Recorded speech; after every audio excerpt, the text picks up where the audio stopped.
Hey guys, Mike here, the Detroit Borg, checking out the BLU Life One X. Now this is a phone making some waves as one of the better bargains in smartphones today. So for only $149, you get a vivid 5.2-inch 1080p display, 13 megapixel camera, 2 gigs of RAM with expandable storage, and a metal frame, so this phone isn't entirely hard plastic. But do all these specs make for a good phone? Let's check it out. Getting to the unboxing, the first thing we'll find is our plastic wrapped 5.2-inch phone, with our specs highlighted on the protective label.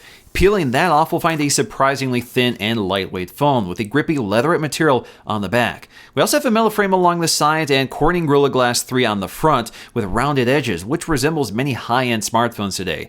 Overall, the phone is very thin and light and feels a lot like a larger iPhone 6s with a skin on the back. Inside the box, we'll find something we don't typically see in this price range, a full line of included accessories. That includes a set of screen protectors, in-ear headphones with an inline remote control and microphone, a micro USB charging cable, and a standard USB wall adapter, so no fast charging capabilities are on tap here. We'll also find a leather flip case that provides full protection to the phone. Now to install this, you remove the back panel of the phone and snap the case on.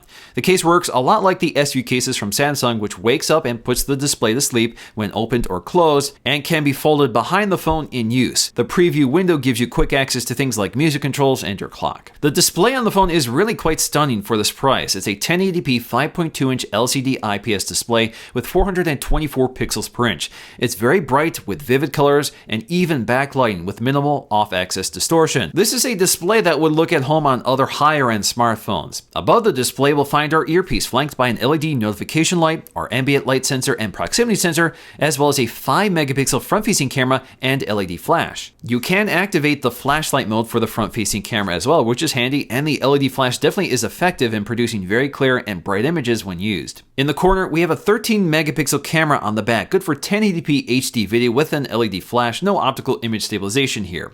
We also have a rear-facing loudspeaker, which is nothing outstanding, but does sound loud and clear with no distortion. Popping off the back panel, we'll find a sealed-in 2900 mAh battery. This does give us access to our 2 SIM slots and micro SD card slot, which supports 64 gig cards. Internally, the phone does come standard with 16 gigs. Along the right side, we'll find our power and volume controls, with the power button positioned below the volume rocker. The buttons themselves provide good tactile feedback and are easy to operate. You can tell them apart thanks to the recession between the buttons. On the bottom, we'll find one of the microphones and an off-center micro USB charging port. And lastly, on the top, we have our headphone jack. The phone is powered by a MediaTek MT6753 octa-core CPU clocked at 1.3 GHz. That's coupled with a Mali T720 GPU.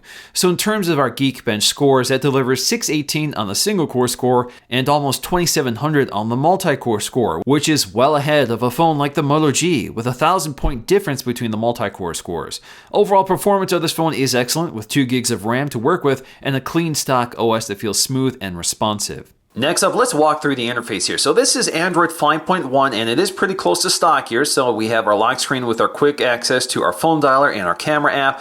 You can also see your notifications, which you can expand out, and you can swipe to unlock it. It takes you to your home screen. As you can see, it's very quick here. Swipe up to get to Google Now, so pretty familiar interface, and we can swipe down to get to our quick setting toggles and our notifications down below.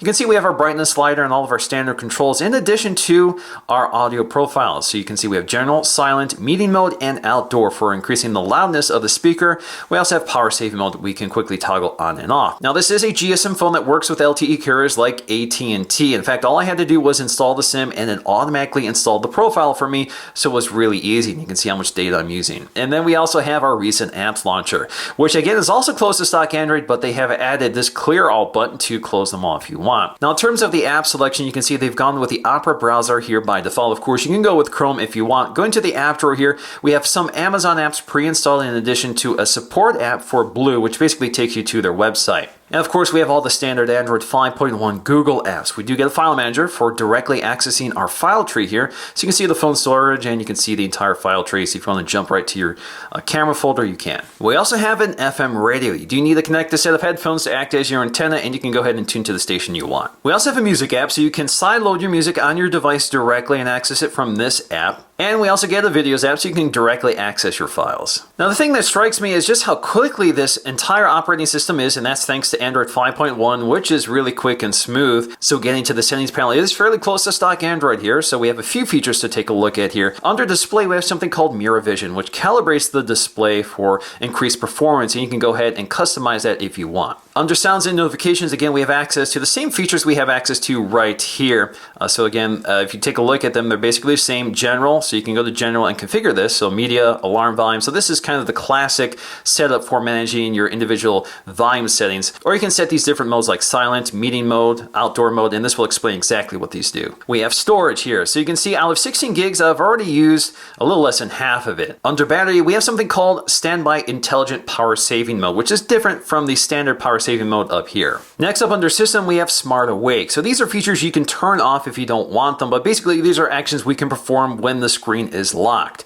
Now we have one feature here called lock here, which allows us to double tap the home button to lock the device. We can double tap again to wake it up and unlock. So we have music player, camera, and flashlight. So if we draw an M on the lock screen, we can launch the music player, C for the camera, and 0 for the flashlight. So let's try that out. So we have M for the music player. So again, that launches right to the music player. We have C for camera. So this should launch directly into the camera, and there I am. And then we have 0 for the LED flashlight.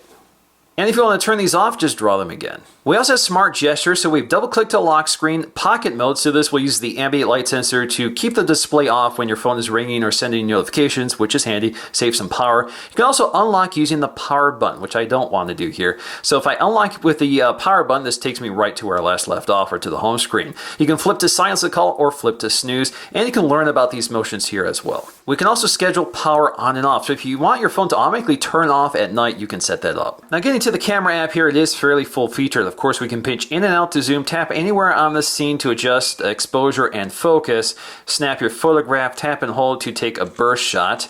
And then we have our video cameras, so we can start recording our video as well. And we do have continuous autofocusing, and you can pinch in and out while recording video. Of course, you can also snap a photograph while recording, or pause it, or just stop it. Of course, we have lots of settings. So we have touch shutter, so when you touch the screen, it takes the photograph, smile shot. You can turn off the shutter sound, GPS location, self timer, picture grid, so if you or picture guide. So if you want to turn on one of the picture guides, you can do that. And as you can see, it brings up these little drop downs so you don't leave the menu, which is kind of nice. We have picture size, so we have several to pick from. 13 megapixels for 4:3 or 10 megapixels for 16:9 widescreen, so it's cropped. We also have our video quality, which only goes up to 1080p. You also have 720p and 480p, I think. Yep. And you can also just restore everything to default. Of course, we also have our LED flash, which includes a flashlight mode, which is handy. And then you can also set this to different modes. So we have panorama, night mode, professional, HDR, dual view. So this will shoot both the front-facing and rear-facing camera, normal mode, face beauty, and sports. So in professional mode, we have a huge variety of manual controls here, such as ISO, white balance. This looks like sharpness as well as exposure levels, and then we also have color saturation. What's up guys, Mike here, the Detroit Borg, testing out the front-facing camera of the BLU Life One, which is actually quite good. You can see it does a really good job balancing out the exposure, so you can see my face in addition to the bright overblown background here. Pretty good. 5 megapixels gets the job done here at 1080p. As for the camera quality, it's about what you expect at this price point. The camera is able to take clear images in daylight conditions, but the AF has a hard time prioritizing the foreground subject and can be a little slow. Exposure is good with a tendency to overexpose highlights in order to bring up shadows. Color accuracy is also pretty good here, if a little on the cool and undersaturated side of the spectrum. The camera does struggle in low light conditions with images lacking detail or sharpness. The camera tends to hold the shutter open a little too long, so images exhibit some slight motion blur. However, using the LED flash in some situations really helps to sharpen things up. Video quality is also very sharp in daylight conditions with a nice bright exposure, so you can see a lot of detail. But there is no form of stabilization, so handheld video is pretty shaky. We do have continuous autofocusing here, which is relatively unobtrusive since we don't really have a shallow depth of field to work with anyway. Ultimately, this is an easy camera to work with, but don't expect any miracles. This really doesn't challenge high-end smartphones. Ultimately, the BLU Life One X is a standout in the world of bargain smartphones with a design that is comfortable and lightweight, but doesn't feel as cheap as its price. We also get an excellent large display that looks good for any smartphone. The software experience is also clean and quick, and battery life is excellent at over 5 hours of on-screen time at maximum brightness. The speaker quality could be a bit better, and the rear camera can be hit or miss, but for the price, this phone is an excellent option for those on a budget. Alright guys, hope you enjoyed this video. If you did, please give it a thumbs up to let me know, and I'll see you again in the next video.